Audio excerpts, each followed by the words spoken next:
Welcome to the Heavy Spoilers Show. I'm your host Paul. In this video we're breaking down The Man with the Golden Gun.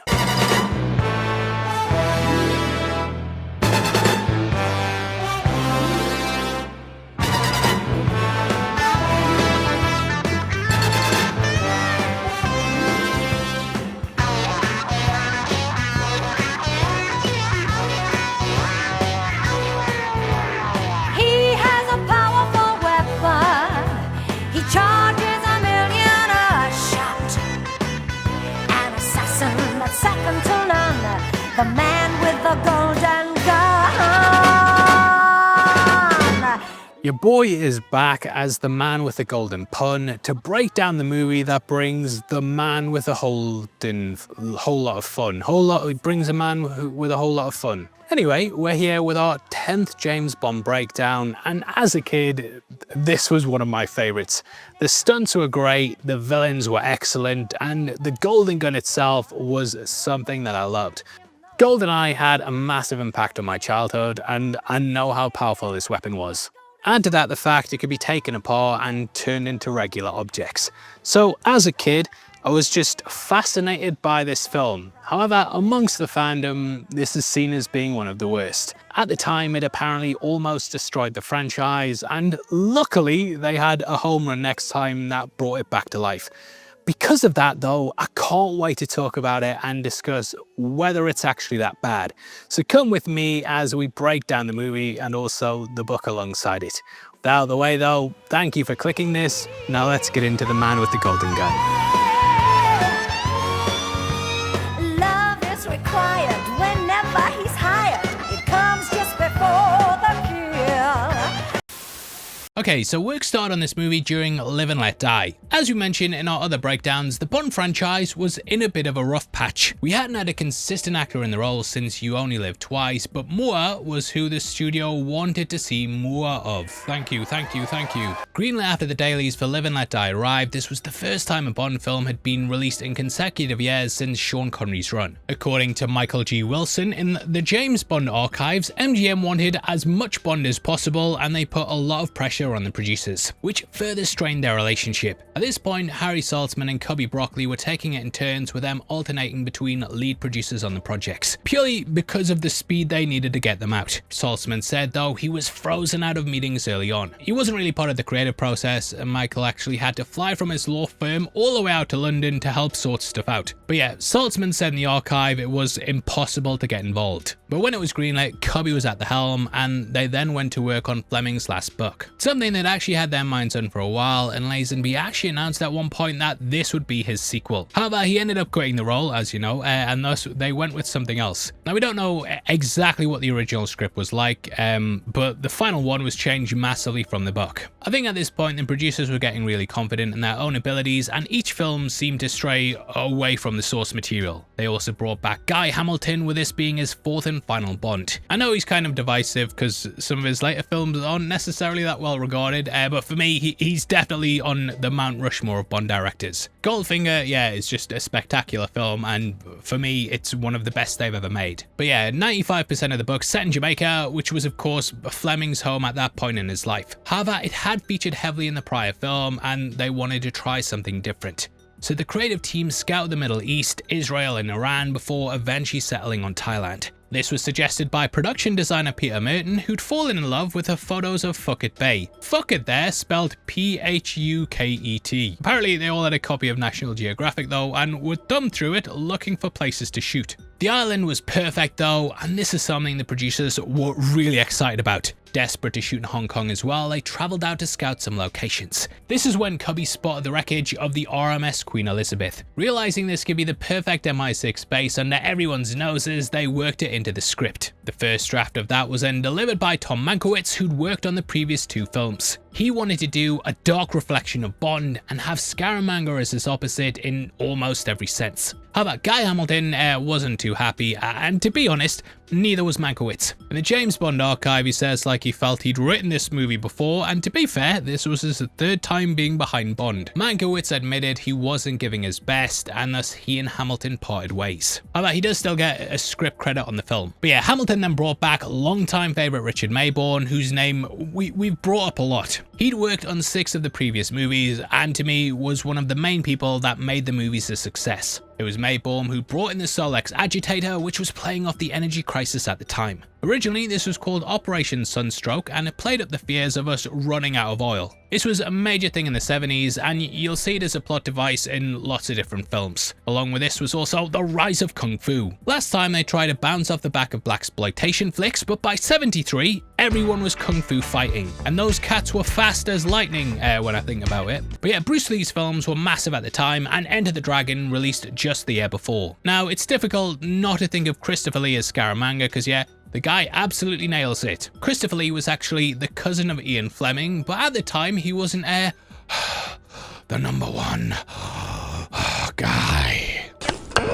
Don't do that again. Nope, if you couldn't tell by that terrible impression, the first person they offered the role to was none other than Jack Palance. However, he turned it down, and thus they looked at Lee. Fleming had suggested him before, and he actually put his name forth as Dr. No. I'm glad fate had other plans though, and at this point he was one of Britain's biggest actors. Not that he wasn't before, but yeah, just being James Bond's opposite made a lot of sense. That's because Lee actually served as a pilot during World War II before moving into RAF intelligence, aka spycraft. This was along the same time as Fleming, and apparently during the filming of Lord of the Rings, he recounted lots of different stories. Part of this included interrogating the Nazis, and he was quite a formidable chap. The Wicker Man also dropped just the year before, and that also starred none other than Britt Ekland. The producers described Ekland as the perfect Bond girl, and she was cast in the role of Goodnight. If you read the books, and you'll know she appears throughout several of Fleming's stories, and it was actually great seeing her make it to the screen. Ekland was actually married to a James Bond actor at the time, with that being none other than Peter Sellers.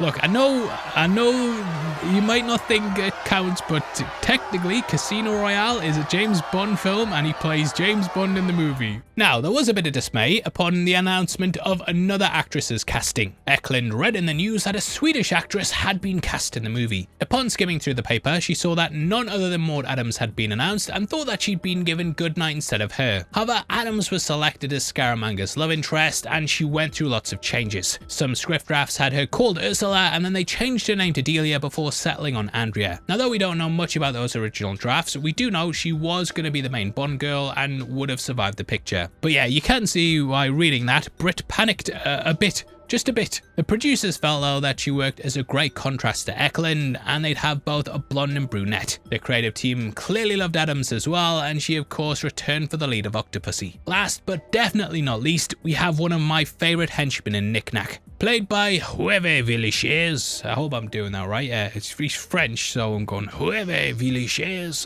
Hamilton wanted him to be like a mini odd job. However, I think he goes far beyond that and has an incredible personality to him. This ended up being his breakout role, and he then landed Fantasy Island, which was a major success. I love how he jokes about how he basically has these games to kill Scaramanga so he's able to inherit the island. Oh, that would have been too easy. However, in the end, he's clearly devastated that his boss is dead, and yeah, just such a memorable character. The creative team clearly loved him as well, and he's the first henchman who's captured and not killed. I think people walked away really enjoying him, and this was a massive break for the actor, who was apparently living out of his car in LA. Sadly, he took his own life in 1993 due to the pain he was suffering because of his dwarfism, but he's such a great presence in the movie, and who my mind goes to when thinking of great Bond henchmen. So, salute! Fucking terror. After fuck's sake. All in all though, it makes for a great cast and one of the strongest we've had so far. As always, we begin the movie with the gun barrel, which is the same as the one for Live and Let Die. This is him wearing a business suit, with it marking the last time that happens for quite a while. From this point on, all the way up to Daniel Craig's tenure, Bond will wear a tuxedo in the opening. I think that's since become iconic, so it's kind of like losing the hat and getting more towards that standardized version. It also is of course Roger Moore marking his second appearance as Bond. He will join you in a minute. Now I say appearance, but it's another intro for Moore where James Bond doesn't actually appear in the opening. This time at least though, we do get him in some form, even though he's a dummy. Who's not a dummy though is Scaramanga, and I appreciate they show his prowess in the introduction. Taking on a mobster on the island, we also see his funhouse. Now that mobster is played by none other than Mark Lawrence, who Hamilton brought over from Diamonds Are Forever. He also played a mobster there as well, and in my headcanon, it's the same character. Hamilton thought it would just be a funny image to have a Chicago gangster roaming around an island in Thailand, and yeah, it's quite a memorable opening, along with a tracksuit. These aren't pajamas. It's a warm-up suit. What are you warming up for? Sleeping? They are not pajamas! Now, this was created because Hamilton had an idea on some of his previous films to have Bond going around Disneyland. As we know, he never got to make it, but he brought some of those ideas across to the funhouse. We have the saloon and a cowboy come out as well, which feels like it's playing off the climax of the Diamonds Are Forever book. Beside him, there's also other lifelike mannequins, such as Bond and one of Al Capone. Very lifelike, this one. So lifelike, you can even catch it blinking as it fires the gun. Hey, Al. Al. Wherever you are, don't hold it against me. Speaking of guns, it's also in this opening that we're introduced to the titular weapon. Held in the beak of a crow, crows typically represent death, so it's very fitting. I feel like the guns become legendary at this point, and that may be due to its popularity in GoldenEye 64. In the Golden Gun mode, it was a one-shot, one-kill weapon that easily tipped the game in your favor. And yeah, I used to absolutely love playing this mode with my mates. After that, it was used in a similar fashion in multiplayer matches for The World Is Not Enough, Agent Under Fire, Nightfire, GoldenEye Rogue Agent, Everything or Nothing, and also From Russia With Love. In GoldenEye, you could just grab the weapon as it was, whereas in The World Is Not Enough, it required you to collect all the parts throughout the map and then assemble it to get the weapon to make that one-shot kill. Stuff like this has helped to cement its legend, but it all goes back to this movie with it being an absolutely incredible weapon. Packing a fountain pen is the barrel there. We also have the cufflink trigger, a cigarette case for the butt, yeah? And lighter for this. One of them's a lighter. I don't know what this bit is. Now, you might not know, but this was actually inspired by KGB weapons, and in the 50s, agents were issued with .22 caliber guns that could fit into cigarette cases and fired just one shot. The gun only has one bullet in it, and it has to be reloaded after every single shot. However, those shots always end in death, and thus it's a high-risk, high-reward weapon that cemented itself as legendary. The gun was apparently a nightmare to assemble though, but yeah, I think someone who's like done it 700 times and I've watched it being done in a movie, I don't find it that difficult. I can't assemble it. What the fuck have I done, yeah?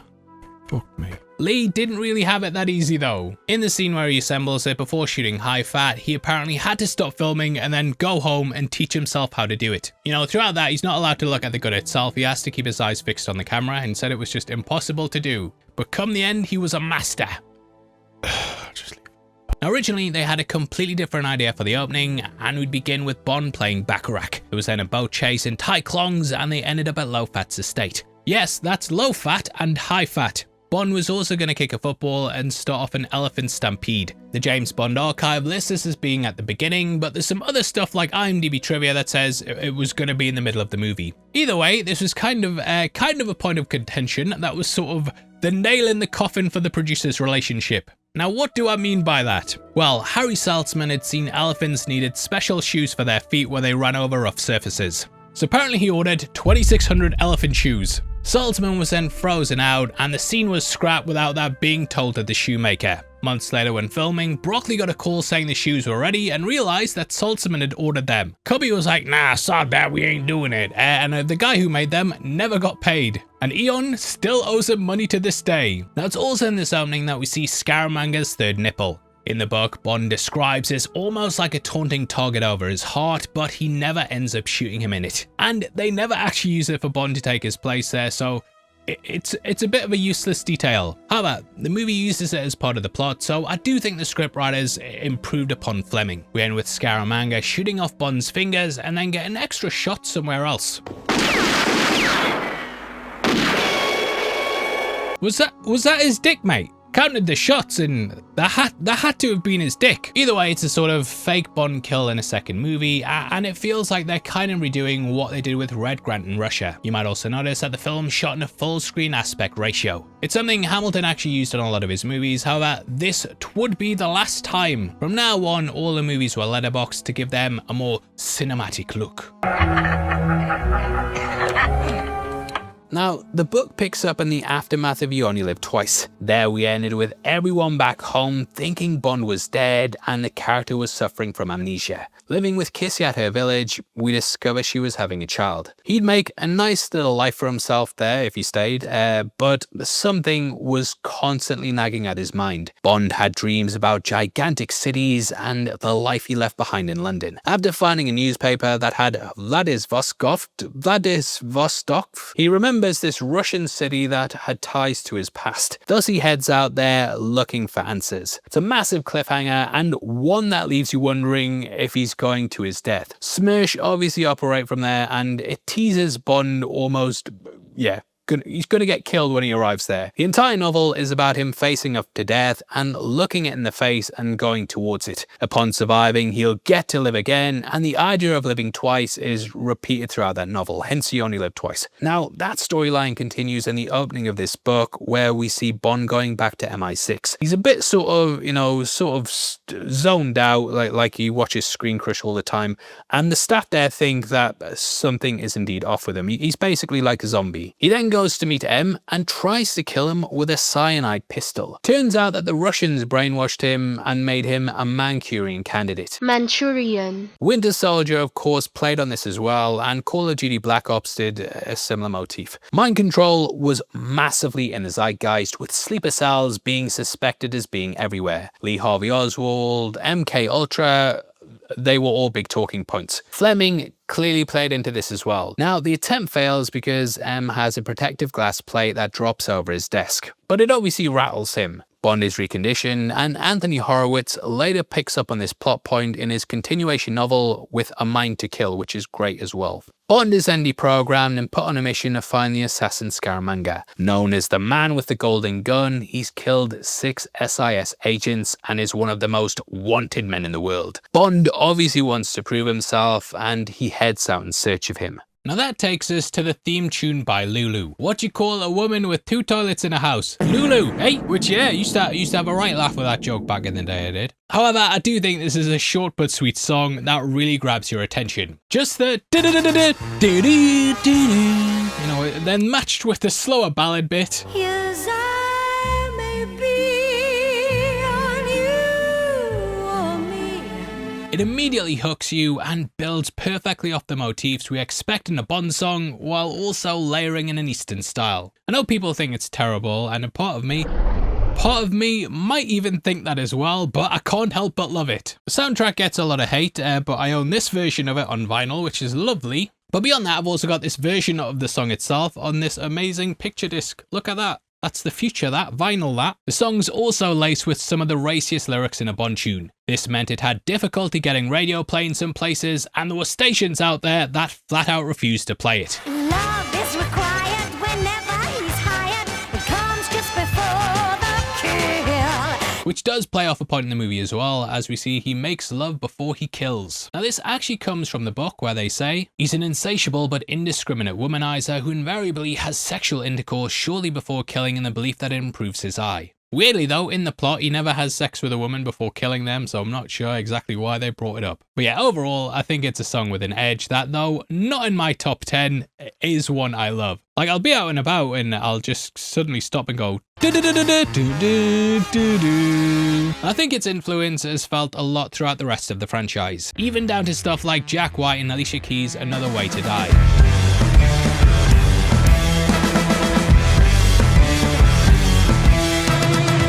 However, Lulu wasn't the only person they had in mind. Alice Cooper was also approached about making a song.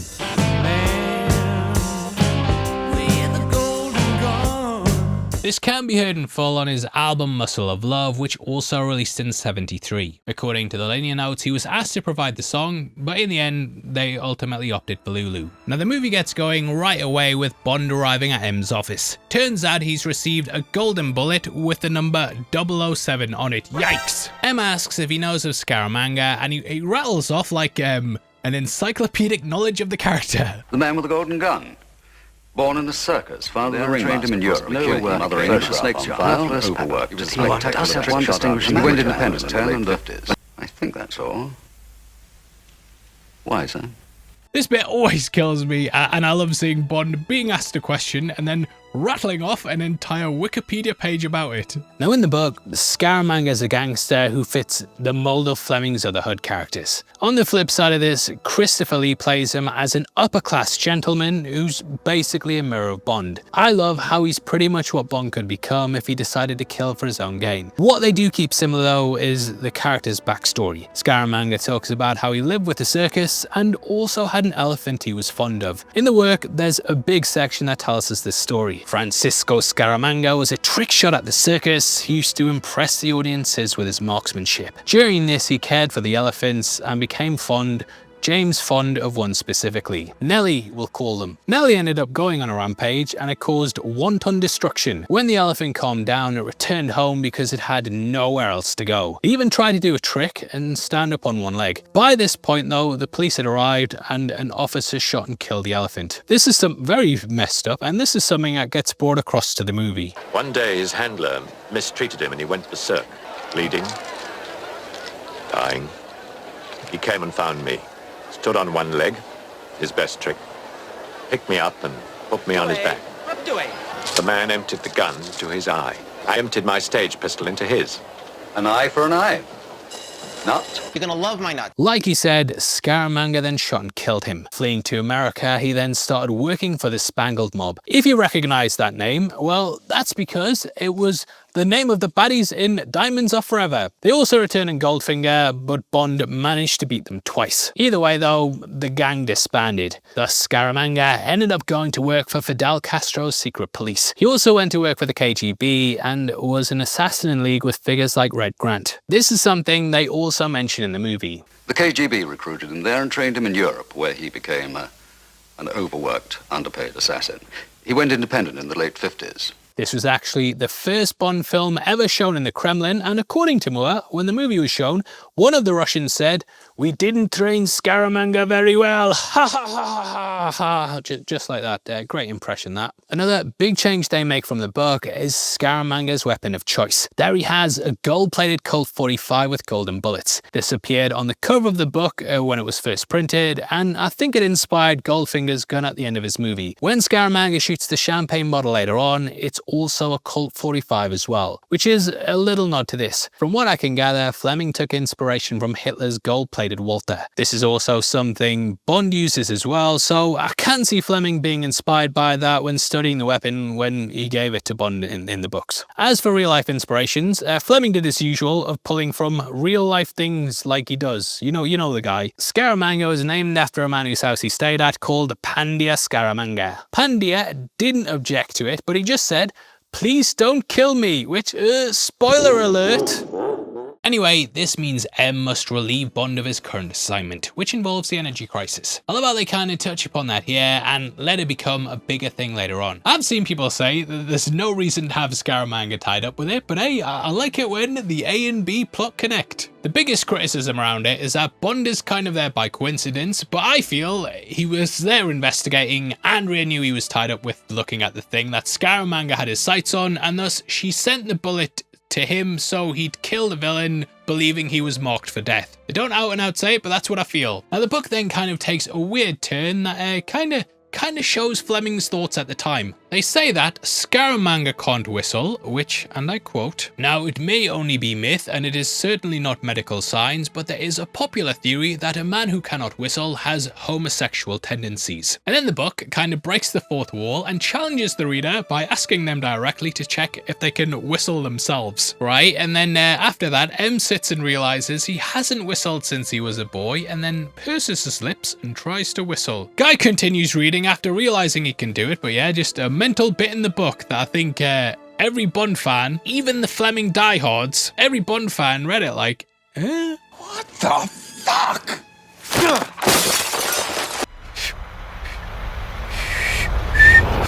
I don't have to tell my wife now though, we've proven it, I can whistle. We do end things pretty tense though, with them wondering if he signed Bond's death warrant by sending him on this mission. And yeah, with it being a book, you know, we can read the thoughts of the staff at MI6 and they all basically think M's a cold-hearted bastard. There's even the wonder if he sent him on this mission as a true test for trying to kill him, and it's sort of seen as a win-win for the boss. However, James is kind of stuck between a rock and a hard place. He hates killing in cold blood, but knows he's not fast enough to get the draw on Scaramanga. Bond will either prove himself and kill the world's greatest assassin, or M will get rid of a brainwashed Soviet spy. So yeah, way more complexities to it in the book. Except for like the homosexual whistling bit, which yeah, it's a bit mental thinking people used to think like that.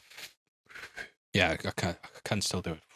And not that there's anything wrong with being gay, mate. I want to make that clear, yeah? It's a joke about having to tell my wife. You pieces of shit with your cancel culture. Dutch Bond fan has brought up in his review, though, how he thought the brilliance of the plot lies in its simplicity. I think the movie just handled things a lot better by suggesting that if Bond gets Scaramanga first, then it'll change things for the better. So yeah, I definitely agree with all that. The movie's just about Bond tracking down a man who's seen as the best of the best of the best, sir, and seeing if he's able to beat him. Seeing Moneypenny, he then asks where 002 was killed at. In the book, Scaramanga says he eats secret agents for breakfast, and we learn he'd killed SIS Station Chief Agent Ross a couple of weeks prior. So he's very, very dangerous. Anyway, the book then takes us through a long Fleming chapter of Bond at the airport, blah, blah, blah, blah, blah, blah. However, we quickly learn at this point he's been on Scaramanga's trail for 6 weeks. Havana is his last resort, but he enjoys returning to Jamaica. Upon landing, he remembers Honeychild Ryder, who you probably remember from being in Dr. No. Last Bond heard she'd had 2 kids and was living in Philadelphia with a doctor that she married. If you've seen our breakdown or read the book, then you know Bond constantly suggests she goes to America and gets a nose job, which was very nice of him and definitely helped with her self-esteem, I'm guessing. So I did wonder though, reading that, if she'd gone through with it and then ended up marrying the surgeon. The movie though just cuts straight to the point, and I really have to applaud this film on its pacing. Nothing drags at all in this film. We then see him finding the bullet that killed 002 in the belly of a dancer.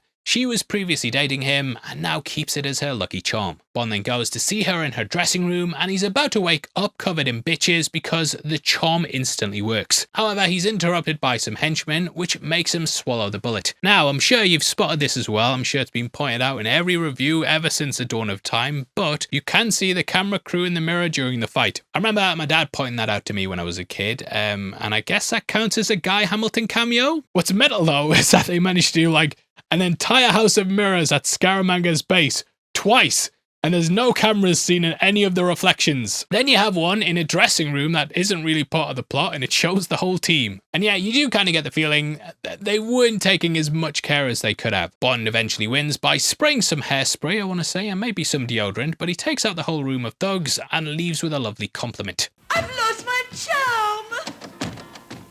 Not from where I'm standing. Bond then arrives at Q Labs and we get the return of Desmond Llewellyn after his absence last film. From what I can gather, Moore actually had a bit of a similar relationship with Llewellyn as Bond does to Q. He was constantly winding him up and even wrote fake lines for the actor to learn. Desmond had spent a month learning his lines, and when he showed up to set, Moore gave him a fake script. He was sweating thinking he'd not be able to do it, and I think Moore was having just a right laugh behind the scenes. This scene was also much longer than the original cut, which was shown at test screenings. Q gave Bond a Nikon camera that fired out a rocket and a martini shaker that concealed an explosive. The camera does make it to the film, and you can spot it right next to the microscope as they examine the bullet. It also has a radio antenna sticking out from the top, and I feel like this is the thing we see destroy the wall behind the tree. According to IMDb trivia, Q is going to run through the entire device, and then Bond would make a joke about how the only thing it doesn't do is take pictures. Now though that gets cut, Nikon clearly had a deal for product placement, as we have a sign behind Bond prominently displayed later on. We also get the kid on the boat and a lot of focus on it there, and I must remember to buy one. Looking at the bullet, they then trace who Scaramanga might be working with, which is a nice stepping stone in the plot. However, Dutch Bond fan also pointed out a plot hole here that I'd never thought about before. Bond, right, he could have just scanned the bullet that was sent to him and skip over the whole dance scene. But turn your brain off, this is a movie! It turns out that a gunmaker named Lazar in Macau is who manufactured the bullet, and that takes Bond to the weapons dealer. Coming across a custom-made rifle, this has been built for someone who's missing 2 fingers. But it also works perfectly as an instrument of interrogation. I really like this scene and how Moore can switch on a dime and instantly seem dangerous. I'm now aiming precisely at your groin. Says speak or forever hold your peace. I know Moore often gets called a comedian, but I think he handles his turn really well, and yeah, still manages to keep the humour up. Like, he's busting jokes that's making us as an audience laugh, but we can put ourselves in the shoes of the gunmaker and understand why we wouldn't want to be on the other side of this. He even fires off a shot betting on the fact it's going to be too low. Telling him how he delivers the bullets, this then takes Bond to a casino where he watches the handoff. Spotting Andrea, I love the method of handing things over. The cigarettes, baskets, and sending a contact, it all just adds to the mystery of who Scaramanga is. Part of me does kind of wish they kept the villain out the movie up until he arrives in front of Bond, and you kind of heard from others how dangerous that he was. Kind of like Silver in Skyfall. And then we just get him popping up, shooting that guy in the street, and all of a sudden, he disappears into the night. He'd then arrive and hold Bond at gunpoint, and I think it would have just worked so much better. Bond also gets to Silver by sneaking into a woman's shower, which is also something he later does here to get to Scaramanga. Bond then follows Andrea, which is when we meet Goodnight. This is way more exciting than how it is in the book though, and there he calls up the station upon landing in Havana. There he recognizes Goodnight's voice, and the pair decide to go for dinner. He feels her naked arm reaching up around him at the bar and can smell the Chanel No. 5 slip around his neck. They instantly hit it off, and Bond asks why they've never done this before. Bond says all there ever was a door in between them, and it's kind of him catching up with the one who got away in Bond's final novel. The movie does make it clear though that she and Bond clearly had something before this. In the case of everyone else before this, and mostly after this, I think until Paris Carver and Tomorrow Never Dies, Bond basically meets the girl on the mission. But here I appreciate they have a past. We also get a little Easter egg in the license plate. Trace that car. AU603, a green rose. This is a subtle nod to Goldfinger, whose registration also began with AU, aka the chemical symbol for gold. Goldfinger also had a Rolls Royce as well, so with it being Guy Hamilton, man with the golden gun, it's just a little nod to that, mate. Courtesy cars. All green Rolls Royces belong to the Peninsula Hotel. There's also some banter between them, and I know Goodnight gets a lot of hate, but I actually think she's great. For like the first 20 minutes she's in the movie, and then it all goes to shit. Arriving at Andrea's room, he then ends up taking her out the shower and slapping her around.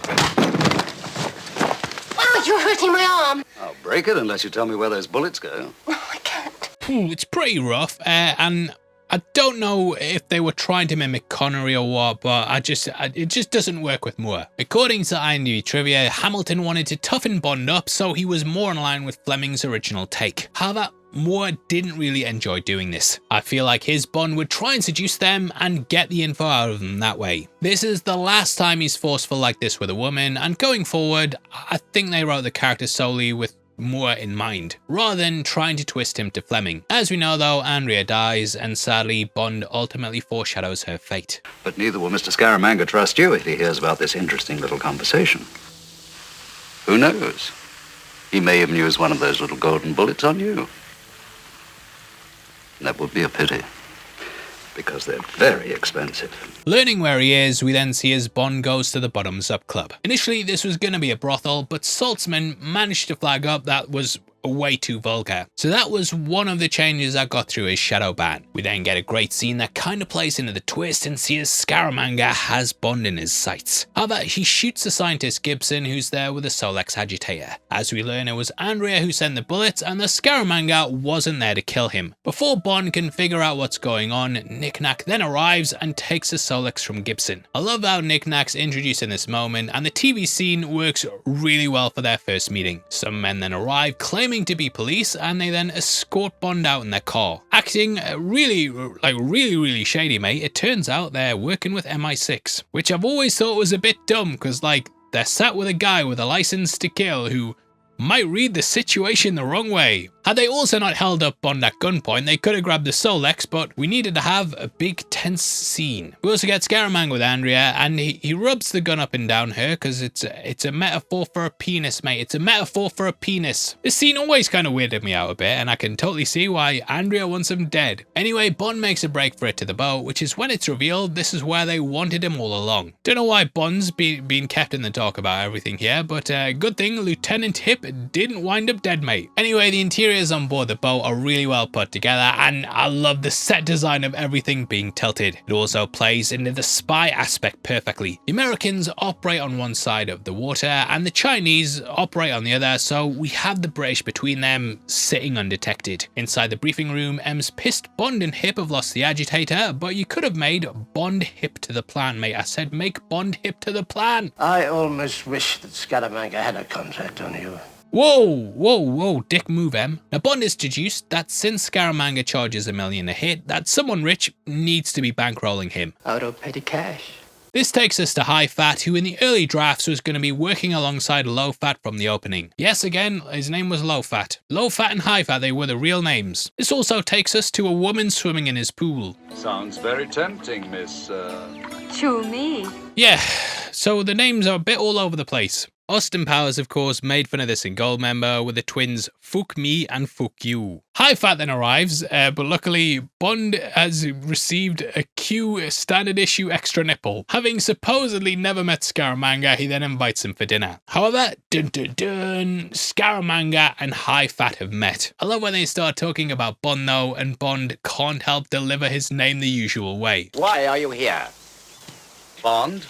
James Bond? He then invites him to dinner that night, and we learn the truth about his titillating guest. In due time, I shall be laid to rest here in my mausoleum after a useful, happy, long life. And I do not intend to allow Mr. Bond to shorten it. Heading out that night in his white tuxedo, we see as he gets a lift from Hip, who's also dropping off his nieces. In the garden, we then see some statues from the day of being replaced with real people, including Knick-Knack and a pair of sumo wrestlers. Knocking Bond out, they've finally done it and can kill him once and for all. Take Mr. Bond to school. You what, mate? Yeah, so Bond is taken away and then massaged awake by beautiful women. Heaven. Definitely heaven. You know, geez, that's just terrible. This kind of reminds me of the Goldfinger book when the character thought he was dead. He believed he was ascending through the clouds and saw lots of the women that he'd been with, including Vesper. Bond thought he was going to heaven, but it was actually just the plane taking off. This was then brought across to the movie and then kind of adapted into this line. Who are you? My name is Pussy Galore. Must be dreaming. But yeah, not much of a punishment. Not much of a punishment, mate. You should have killed him. But he will get an elaborate death, we promise that. But yeah, as it's revealed, Bond's at a karate school, and they've even given him a uniform. Just kill him, mate. You just don't get it, do you? You don't. Now, being at this school, you know, it's obviously just cashing in on the fashion at the time, but things seem deadly. There's a sword fight that leads to a fighter's death, and then Bond's called forward. He does a move that I think would clearly inspire the sword fight in Batman, and kicks a guy directly in the face and takes him down with one hit. Bond is then made to face off against a black belt, and though he beats him, he has to make a mad dash out the window. Just as things are about to kick off, Hip arrives with his nieces. Now, it turns out they could kick the shit out of Jackie Chan and Bruce Lee and are both experts in martial arts. They take down everyone they fight against, and the group then make a dash for Hip's car. The Now Playing podcast kind of summed up my feelings on this scene perfectly, and they said, having the girls who can do karate, it's fine, but really, they needed to have this ability with one of the main characters. Like, if you want to do a movie with karate in it, then make the Bond girl someone who can fight like that. And then it feels more natural than just having Hip pull up and suddenly his nieces are karate experts. We also have a really stupid moment, and Hip drives off before Bond manages to get in the car, which is just a bit mental as well. Like, who's writing this script? But yeah, it does kind of make me wonder what the entire point of this karate scene was, other than to cash in on the fashion. Even when Bond gets away though, we just see him riding on a boat and then cut to him back at the hotel. As for that boat scene, it's also a pretty controversial one. This firstly happens when a boy climbs on board trying to sell Bond an elephant. He screws him over, proper screws him over, mate, cons him into helping him, and then Bond pushes him off the boat. Fuck off! Classic From Russia with Love move, that. Nah, but I did express regret over this, especially due to his work with UNICEF. I look back on that with absolute horror. Roger Moore, UNICEF Goodwill Ambassador, knocking little Thai boys off boats. According to his autobiography, Moore fell in the water during this and made the mistake of opening his eyes. He said he saw what the Undertakers did with the bodies of the less fortunate, and it's quite a chilling thing to think about while they were filming. On a happier note, well, depending on who you ask, it's here Fatal Lines, and Bond comes across Sheriff J.W. Pepper. You just try that in my bayou, boy! I'd hold your ass! And yeah, we know that Bond did in fact do that in his bayou. Pepper was obviously a massive talking point last time, and the producer saw him as being a big thing that was constantly brought up in conversation. With the mentality, any publicity is good publicity, they decided to bring him back, and I know I've been slagging off the movie for a while now, but I actually don't mind him. Obviously the racism stuff, yeah, I can't condone that. Don't cancel me, mate. But yeah, I think in the car he's not too bad. You porty heads has no more idea of traffic control than a goonie bird! Whew, fucking hell. Yeah, I don't know if J.W. Pepper going around calling black people boy and calling Asian people pointy heads is aged well at all. I don't even think it was aged well back then. And yeah, it's a massive point of contention in the fandom. They do humiliate him though by getting an elephant to push him in the water, with all those dead bodies as it turns out. So I do think the producers were kind of like, look, we're making fun of him. He's not someone to admire. Boy, you is ugly. Meanwhile, as this is going on, Scaramanga kills Highfat and then takes the Solex. It's a great scene that shows how deadly he is, and so far he's killed someone almost every time he's been on screen. I love how he just coldly chats away as he assembles the gun, well aware of what he's going to do. And yeah, it's kind of an opposite to the interrogation scene with Bond and the rifle before, where yeah, we end with a cold death. He always did like that mausoleum. Put him in it. That night, Bond and Goodnight then share a drink and dinner, with Goodnight turning him down. Oh, darling, I'm tempted. But killing a few hours as one of your passing fancies. No, respect to her. Like, it's actually quite nice seeing a woman with principles in these movies who, you know, plays hard to get and doesn't fall for Bond like at the very first. Goodnight, what a pleasant surprise. My hard to get act didn't last very long, did it? Ah, never mind, mate. Anyway, Andrea arrives and Bond quickly shuffles Goodnight under the blanket. You're in great danger. I usually am. That's why I use the old three-pillar trick. Bond has, of course, used this trick before, and he did it during Dr. No. He also does it in the book The Spy Who Loved Me, but yeah, it's this time it's Goodnight. Andrea then offers herself up in exchange for killing Scaramanga, and while Bond brushes her off to the bathroom, he shoves Goodnight in the cupboard. Because I've been in the closet for a long time. Which is one of the wildest moments in a Bond movie ever. This is then topped off with him promising her that her time will come after he's scuttled Andrea off. Forgive me, darling. Your turn will come, I promise. I reckon Twitter would have a meltdown if they went back to this now, mate, but luckily we're just keeping it between me and you. Andrea then returns home and we see Scaramanga lying on the bed, face up with his arms crossed. This was actually done as a little in-joke and a nod to his role as Dracula. Bond then goes to meet Andrea to pick up the Solex, and I love this scene with Bond sitting down to chat and then slowly realising Andrea's already dead. I don't actually know how Scaramanga pulled this off and shot her from the balcony without anyone knowing, but he does say it was quite a tricky shot, but well worth it. The logic behind it doesn't really work, especially like her freezing like this, you know, or her head dropping down or rolling over, you know, but I do love the drama it adds at the moment when Bond realises he's talking to a ghost. Scaramanga then makes his entrance with Knick-Knack sitting in the row behind him. It's so good, and while this is going on, Bond notices the Solex on the floor. Passing this off to Hip, who's selling peanuts, Scaramanga then warns him to stay out of his way. It's a lot different to their meeting in the book, and there Bond learns about Scaramanga being at a brothel. Named Number 3.5 Love Lane, this is also the name of Chapter 5.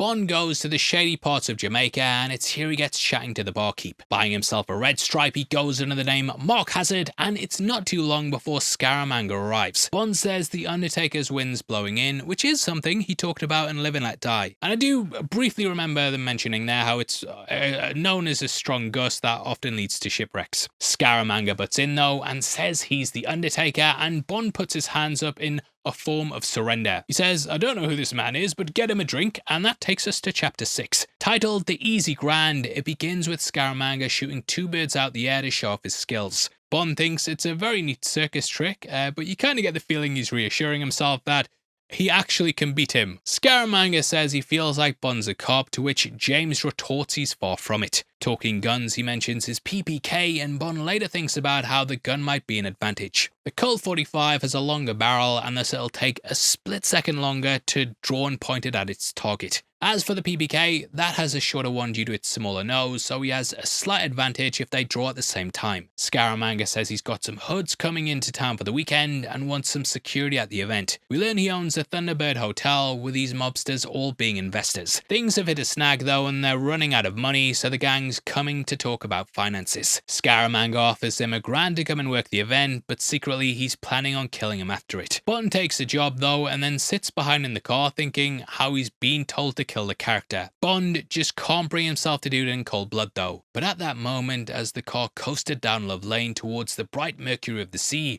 James Bond knew that he was not only disobeying orders or best dodging them, but also being a bloody fool. I think the meeting's much better in the movie though, and you learn a lot about Scaramanga's origin as well, and how he's kind of sympathetic too. Just so much going on with this scene, and lots of different things happening that make it a great first meeting between the pair. You have the shock of seeing Andrea dead, and then the extra shock of Bond being caught by the villains. All the while, the goodies are trying to sneak the MacGuffin out, while everyone remains cool. It's also very dignified, with Scaramanga basically being like, "Look, I could kill you, but just stay out my way. I respect you." Which I respect as well. Bond, of course, goes against the warning though. Goodnight also goes to put a tracker on the car, which is when Scaramanga slams her in the boot.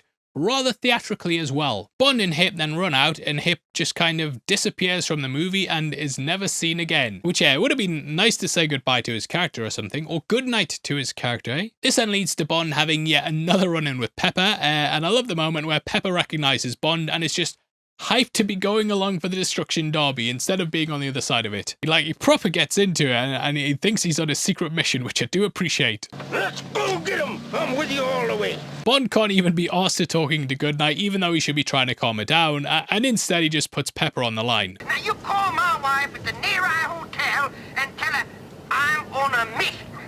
I've been deputized. I know people hate it because of the constant commentary from him, but it's fast fun and shows Bond's ability to keep up with the baddies no matter how difficult it seems or how annoying the person next to you is. Now at this point, we get one of the best stunts in the franchise that then gets ruined by a slide whistle.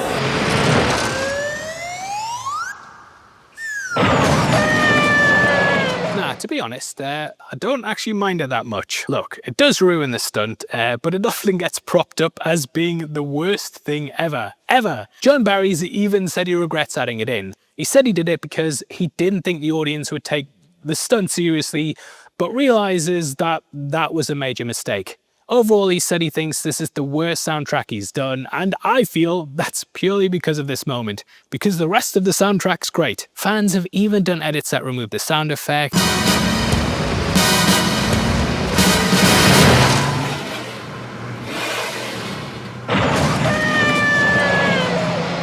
And they even gave a nod to it with the helicopter flipping Spectre,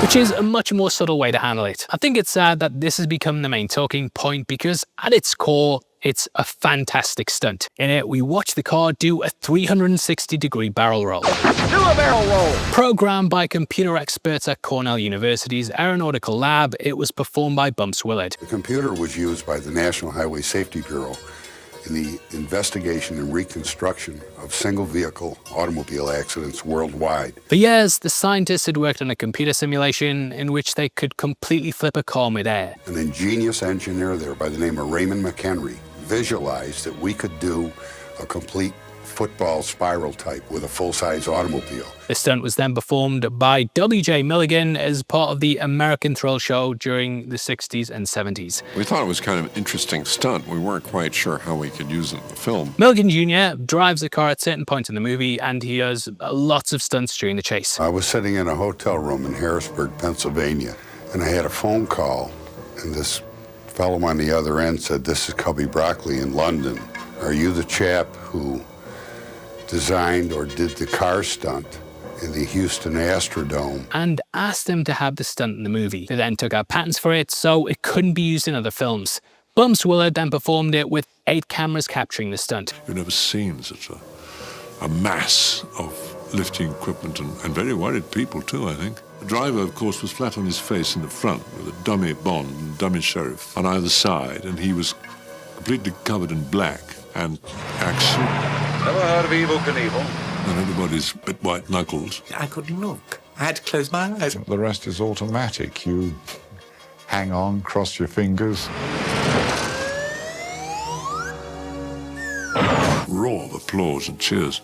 Naturally, relief mostly, I would think. Admiration. One take, and that was it. And the producers gave him an extra $1,000 for nailing it first time. I can't imagine it was nerve-wracking for them and the driver involved, and yeah, nailing it must have been a big sigh of relief.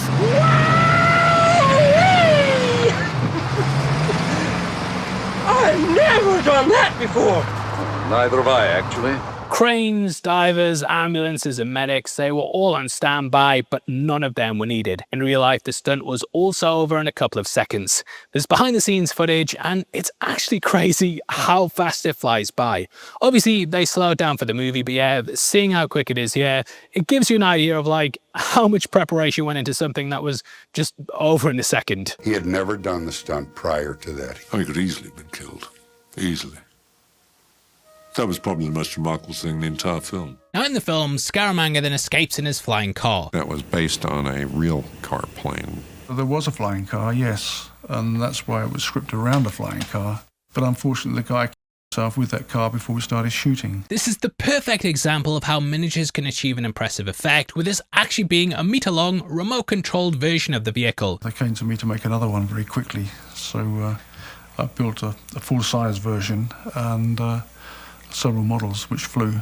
During the takeoff, they used a real AMC Matador, which was modified with wings. They then drove it along the runway before switching to the model for the takeoff.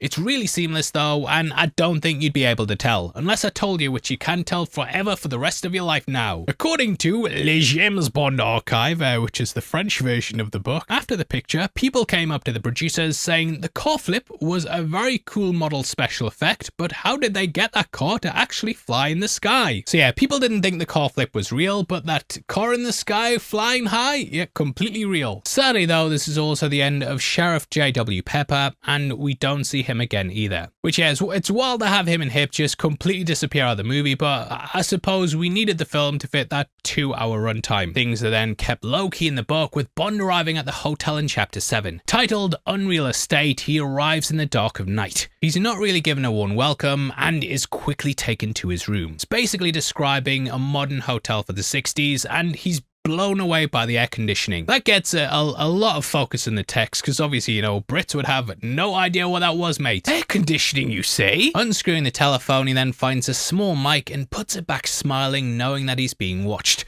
Practicing drawing his gun, he falls asleep and dreams of defending a fort. Scaramanga arrives with a cannon, and all Bond has is a bow and arrow. Greatly outmatched, he wakes up sweating from the nightmare. It's rare we ever get to see Bond's dreams, but I think in the book this is a really nice way to play into his psyche and his fears. Meeting the rest of the gangsters the next day, they're the ones who run Miami and Vegas. Looking over the swamp, Bond then sees an alligator, which foreshadows the ending. Heading to the boardroom, this then takes us to Chapter 8, which is titled Past the Canapes. There's no handshakes, and all the hoods hold on tightly to their briefcases. cases, even refusing to hand it to the bellboys. Bond rushes to his room and jots down the details on them, including a strange figure called Hendrix. Now Hendrix kind of becomes the henchman of the story. He's very sheepish, but is constantly staring at Bond. At one point during one of the meetings, he has an almost eureka moment and then rushes off to tell Scaramanga something. Bond then watches the villain tighten up, and it's almost like he's being told something serious. Now it's around this time that Bond luckily starts getting backup. Going to the reception, the guy at the desk is like, "There's a man here to see you." It's proper ominous like that. He then worriedly goes to the back, but sees none other than his best mate Felix Leiter. As we know from all the previous appearances,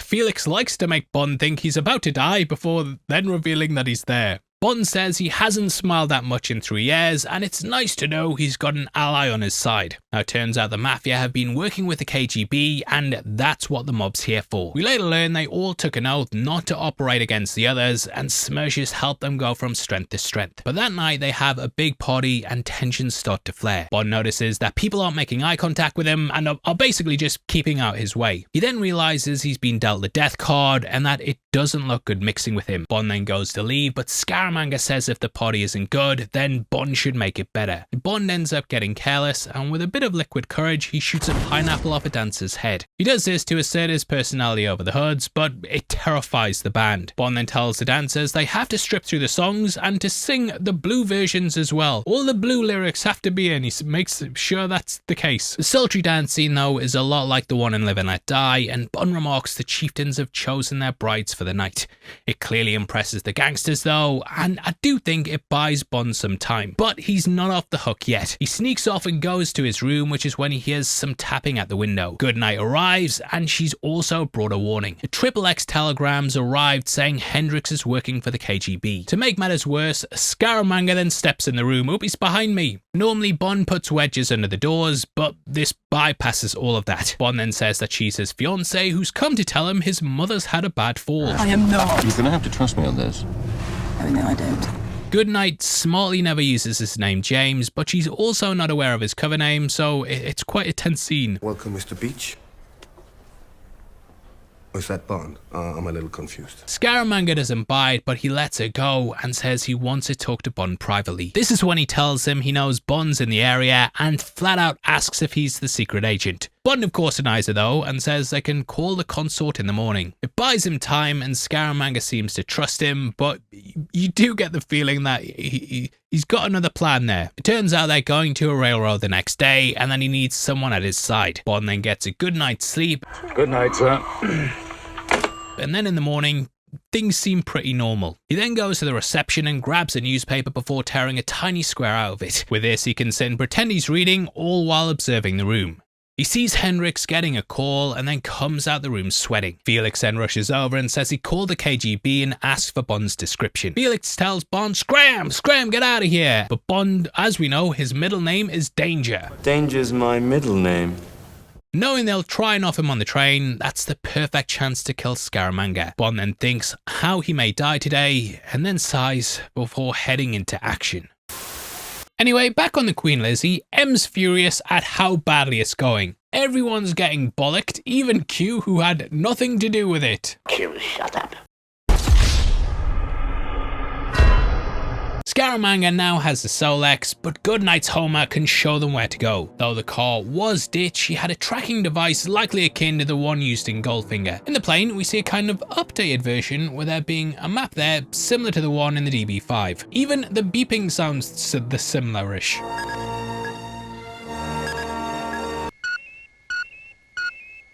This then takes us to Scaramanga's Island, which is one of the most beautiful villain lairs ever. This is now a hotspot these days, with the location even being known as James Bond Island. And yeah, apparently I know some people who've gone to it and they say it's just absolutely manic everywhere. Just people piling on it. I wish they would fucking watch these videos. I thought James Bond was popular. It's here that the film then takes on an almost mythical quality, with it taking some notes from the Minotaur. That culminated with the hero arriving on the island, having a showdown in the maze, or funfair here, The good guy then taking out the villain and then escaping through using a boat. So very, very similar to the myth. Now Bond is in a Republic RC-3CB which was donated by an American Bond fan. This was on the stipulation that he got to fly it there himself, which the producers happily obliged. Bond then lands and is given his usual warm welcome by a bad guy, and Nick Nack even offers him some Dom Perignon. Huge shout out to Dutch Bond fan for also pointing out this is a Dom Perignon 62. Dom Perignon 64. Now why this is special is because this is the year of the first Bond film Dr. No. In that, Bond got the same champagne, but there the year was... That's a Dom Perignon 55. It would be a pity to break it.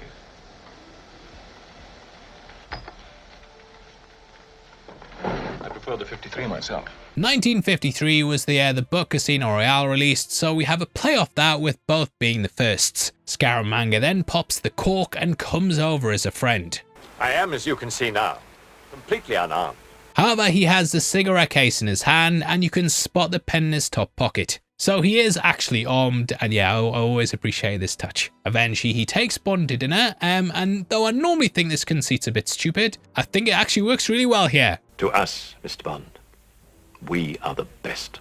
How do I deal with someone with a giant ego? Scaramanga then gives him a tour of the island, including the Solex facility. He takes him up to show how he's utilizing the energy crisis, because yeah, I can imagine you'd be able to change the world with that, mate. You could be the savior of humanity, better the world, and make or break governments and regimes in seconds. Or you could make it into a laser, which you would do, to be fair. Blowing up Bond's plane, he's now marooned him on the island. Now apparently there was a plan to have a laser beam fire out of this gun, but the special effects team didn't get the money, so you'll just have to imagine the beam coming out, mate. Must admit, Mr. Bond, I am now undeniably the man with the golden gun.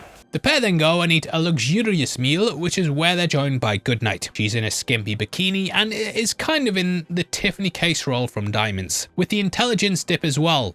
I love the back and forth between Bond and Scaramanga though, and it's a great tete-a-tete that I think they were missing with Kananga last time. There's also a great line that later gets referenced in The Living Daylights. To us, Mr. Bond, we are the best. There's a useful four-letter word, and you're full of it. We've an old saying, duty has no sweethearts. We have an old saying too, Yogi. And you're full of it. Deciding to duel, this ending was inspired by Shane. It's a great scene that kickstarts with 20 paces, which is when Bond turns around to see the villains vanished. Leads to Bond heading to the funhouse, and overall it's a pretty tense showdown, especially as he loses his gun. However, Bond ends up disguising himself as the mannequin, and overall, you know, it's a pretty creative way to defeat the bad guy, even if it's kind of obvious. You do kind of have to turn your brain off over why the mannequin's gun was loaded, and how Bond managed to get changed without Scaramanga noticing, and like, doing it that quick as well. However, I do think that it nicely plays off the statues in the garden before and shows Bond using his enemies' tricks against them. From what I can gather, this is also the first time that Moore fires the PPK. But yeah, I'd have to rewatch Live and Let Die again, but this does mark his only kill in the movie though, and I believe that this is the series' lowest body count. Apparently this duel was also a lot longer, with Christopher Lee talking about it in his autobiography. He said that the duel had Scaramanga cheating and him weaponizing Bond's sense of fairness. It also reveals that Scaramanga's hiding 2 bullets in his belt as opposed to the one that he just claims to have. 6 bullets to your 1? I only need 1. Ultimately, this is why Bond turns the table and bends the rules to win. Now, one thing we've omitted is that Goodnight has been with the god in the Solex lab, because yeah, obviously, you know, you want to let someone like that just wander around the base and hold them up anywhere where they can instantly destroy the place. There's no way for her to leave, so she does as she pleases. Is that a good idea though, mate, is it? Guy also stares at her throughout the scene and strokes her hair and stuff, and it's pretty uncomfortable, mate. She ends up dipping him in one of the vats though, which then sends the island into a meltdown.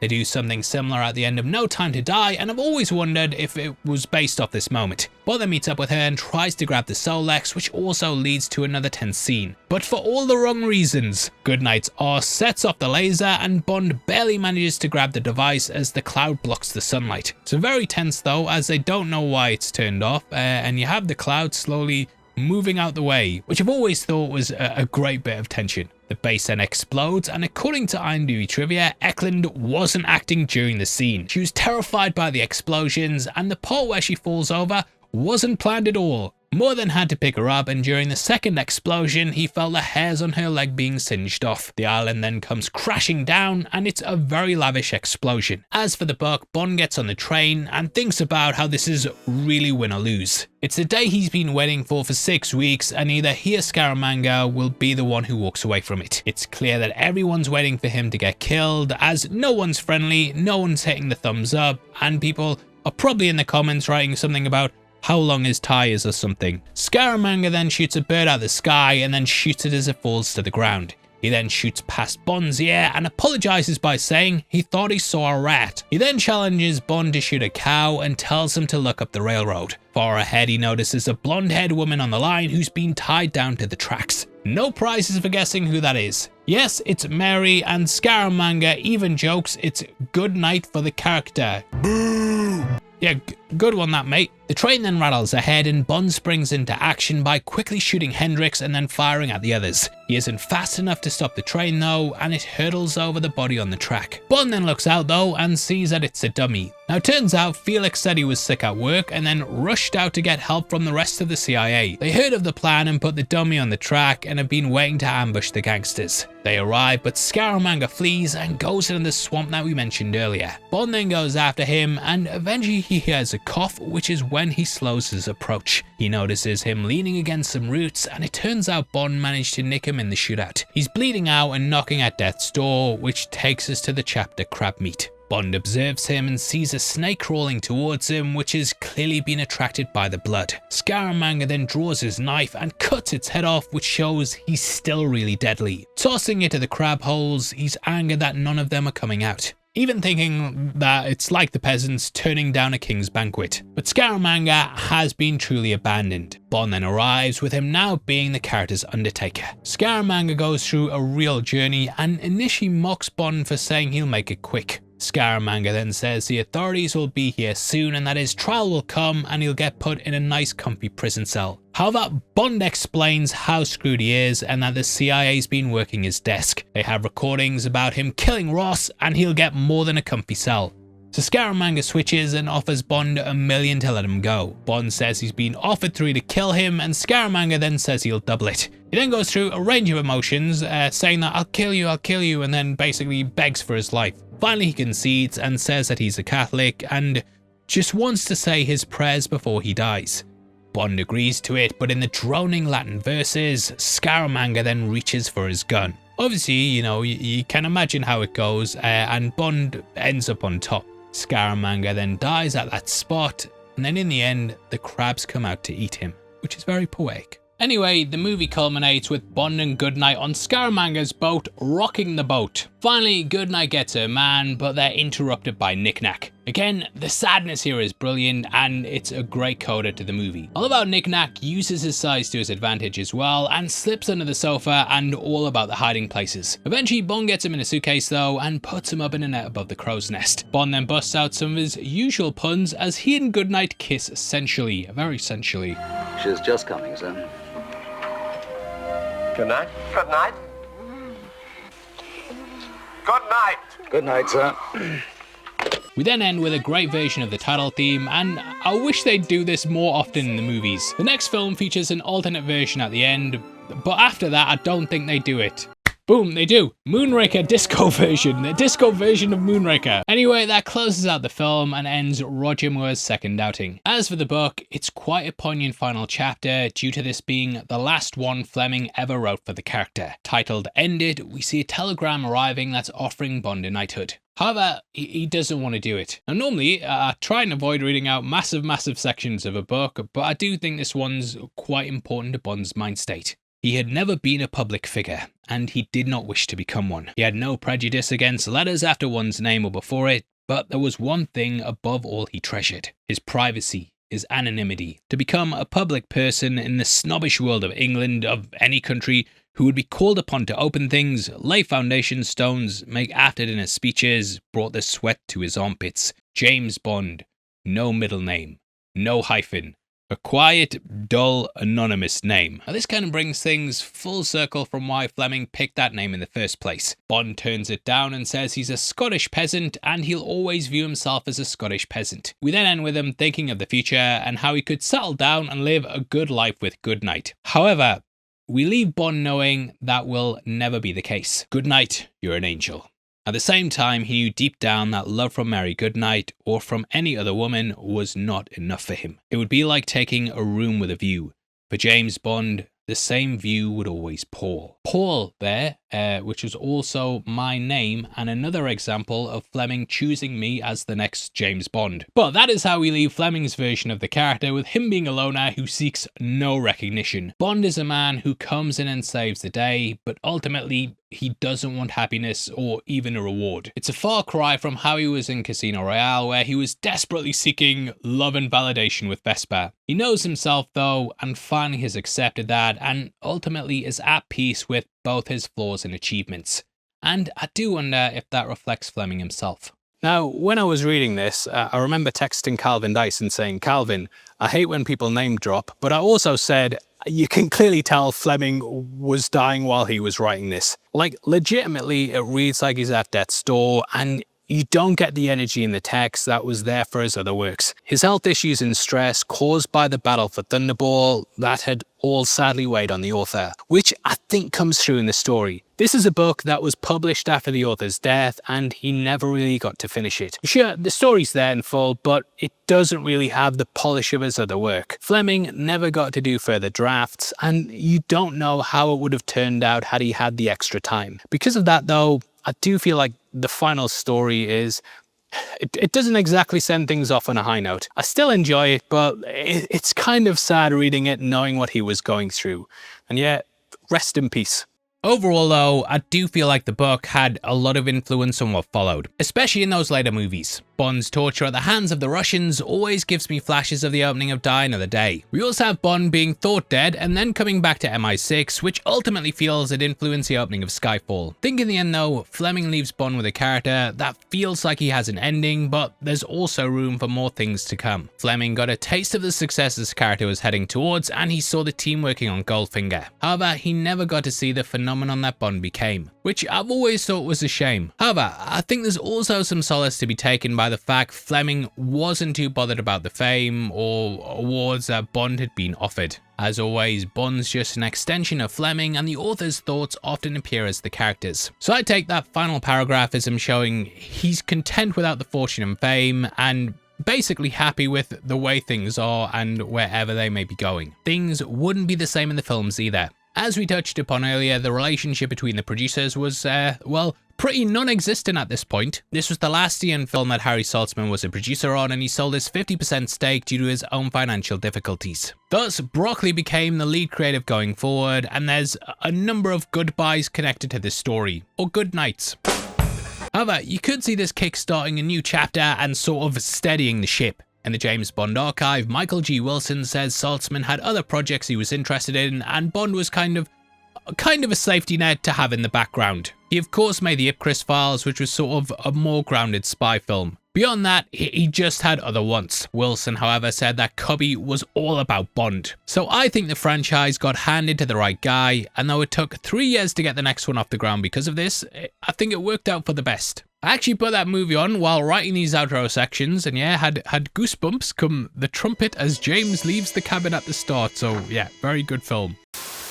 I am once more joined by Fletcher Sykes from The Essence of Bond, and we're here to talk about The Man with the Golden Gun. Last time we talked about Live and Let Die, and now we're on the second James Bond film to have the same actor appearing again, ever since Do You Only Live Twice, and then On Her Majesty's Secret Service, and then back to Connery, and then to Moore, and then we've got another one with the same actor in place, so yeah, there's some stability in the Bond community.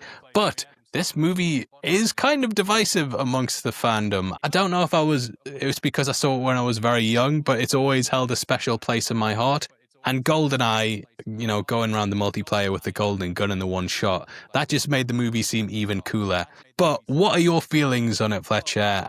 And how do you think it's held up over the years? Honestly, I love the film. Let's go get him! I'm with you all the way.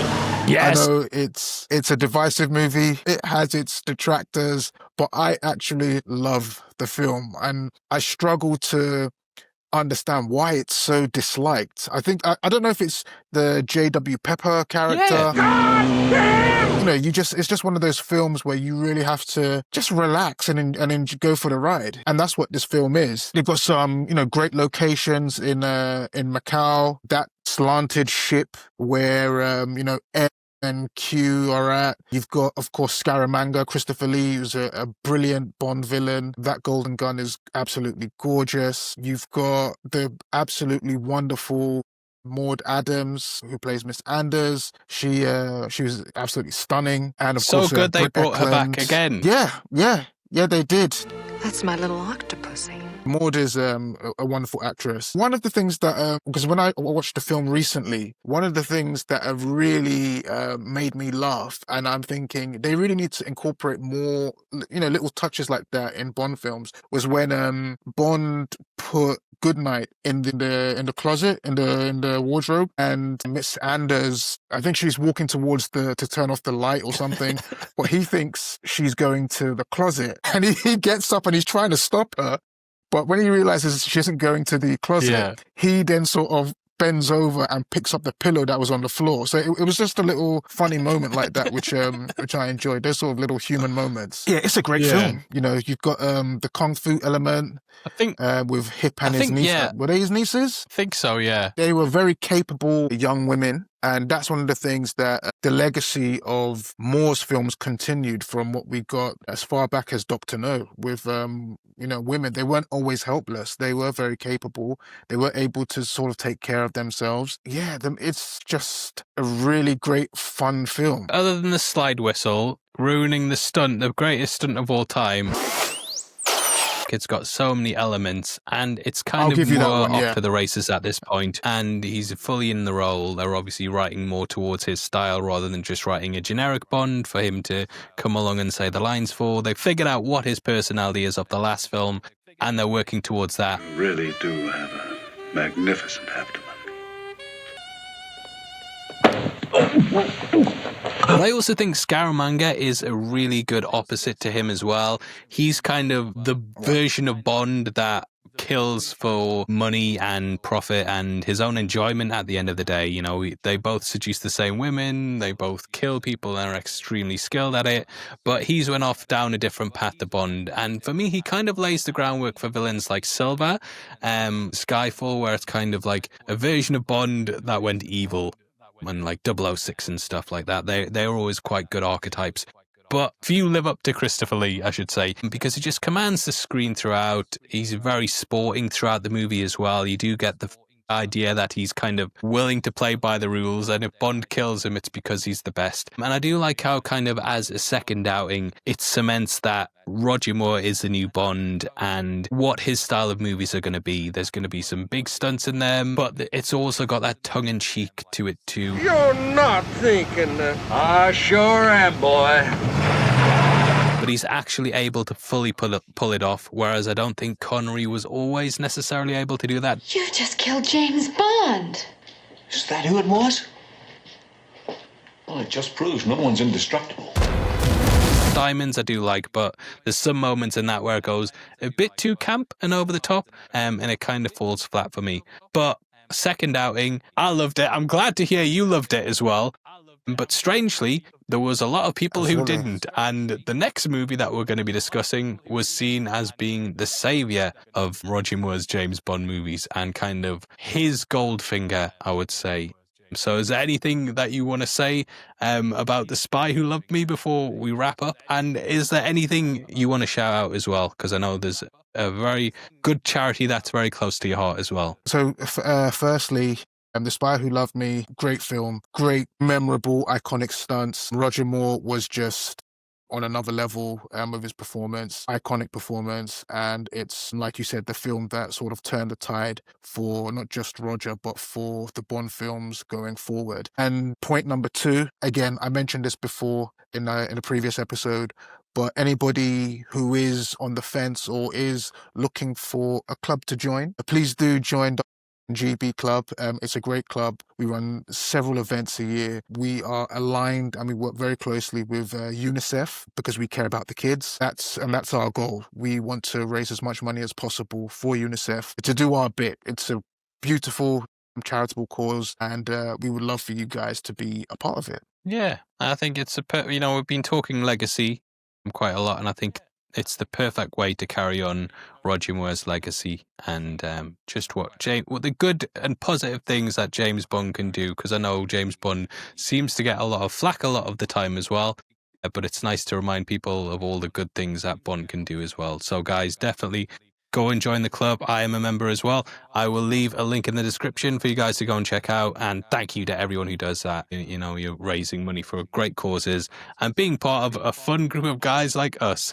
But yeah, thank you again, Fletcher, for joining me. I really appreciate you taking the time to talk to me. I feel like there should be a catchphrase for James Bond fans, like, stay frosty, James Bond fans. we need to work on that.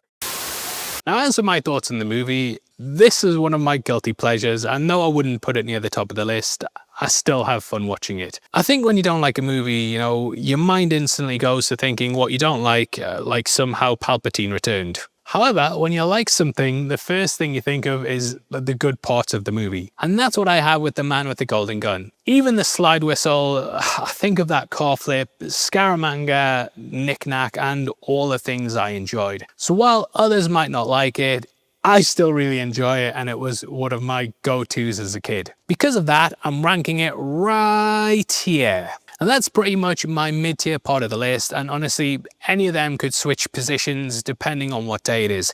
I could watch Live and Let Die again tomorrow and prefer it to this, but for now, I don't feel too comfortable dropping it above those. I know I'm getting shit for On Her Majesty's Secret Service, where that's sitting, but I've just always preferred Moore's Bond over Lazenby. I do think that the series definitely needed a shot in the arm though. Profits were waning, and Christopher Lee outshined Bond in his own movie. The next film felt like it was make or break, and the series had to prove that nobody does it better. We will of course be back next time with our breakdown of The Spy Who Loved Me, and I can't wait to discuss it. As a kid, this was my favourite Bond film, and I'm really excited to return to it. Please drop a like on the video and leave your comments below on what you thought of this movie and what you thought of the next one. If you want to follow us, then make sure you check us out on Instagram at Heavy Spoilers, and please join our membership program, which basically pays for all these videos and your own entertainment. I'm sick of you taking it for nothing.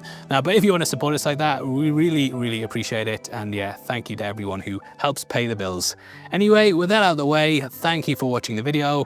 I'll see you on the next one. You take care. Peace.